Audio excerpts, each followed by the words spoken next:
The next step of the Windows 8 installation process, after you select your correct boot device and you boot up off the bootable CD, is after about 3 or 4 minutes it'll bring you up to this window, and it's the Windows setup.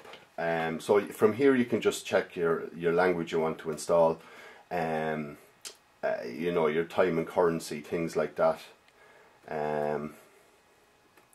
and the keyboard. Okay, so that's fine. So you can set it to whatever suits yourself. So once you have that selected, just press next and go install now. Okay, again, I'm doing this on a fresh hard drive straight out of the box. Just as a warning, you can set it up as a dual boot system, or you can install it on a fresh hard drive. But my advice to you is basically don't set it up on a drive that you already have a different Windows, you know, a licensed Windows version of, and overwrite it, because you won't be able to reverse out of it. Okay, and you'll have to reinstall everything again then, because Windows 8 Consumer Preview expires after I think it's about a year. So, you know, yeah, just be advised of that. Okay, so the first thing to do when you get this far is it's going to ask you for a key. Now, Windows have provided a key for this Windows 8, or sorry, Microsoft have provided a license key for this Windows 8 Consumer Preview Edition. So it'll be the same for everyone. So basically the key is DNJXJ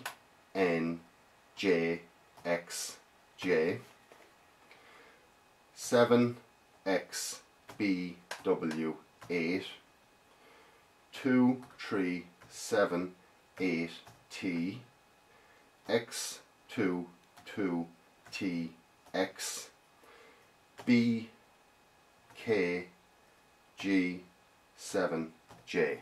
Okay, so when you type that in, then you just hit next.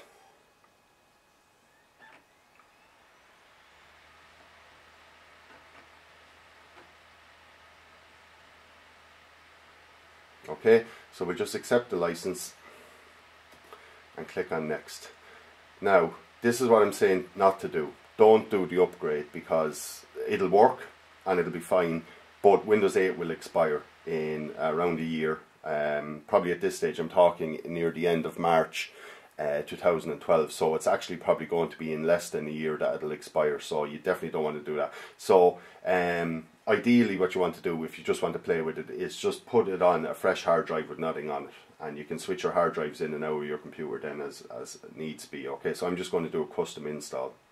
Okay, so that's the fresh drive I have in there, so I'm just going to click on drive options,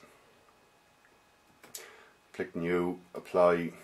Okay, and just as you can see here, it's very similar to the Windows 7 installation process so far, just apart from where the license key was, but that's just for the consumer edition, or not the consumer preview edition I should say. So that's it there, that's fine, and I want to install in this partition here, so I'm just going to go next, and that's it, and you're off and running. So basically what it's going to do now, the next stage takes you know, maybe 6 or 7 minutes. It goes through you know, copying the Windows files, expanding them, installing some of the stuff, and installing updates. The next, it's going to restart during the middle of that process. When it restarts, your DVD will still be in place, and it may ask you, do you want to boot off the CD? Just don't touch anything on the keyboard at all. So that's what I say. Yeah, it reboots after about you know, 6 or 7 minutes, and then excuse me, it'll actually go through another stage then, where it says it's preparing, getting devices ready, getting system ready, stuff like that. That takes another maybe 5 or 6 minutes as well. It reboots, and then it goes through the final stage, which takes about 2 minutes, and then you're basically up to the stage where it says you know, you have to personalize it for yourself. Okay, like, you know, create your account, set up your Wi-Fi, you know, use custom settings or express settings, things like that, and we'll show you that in the next section. So that's basically it. That's the first stage of the Windows setup, just briefly explained.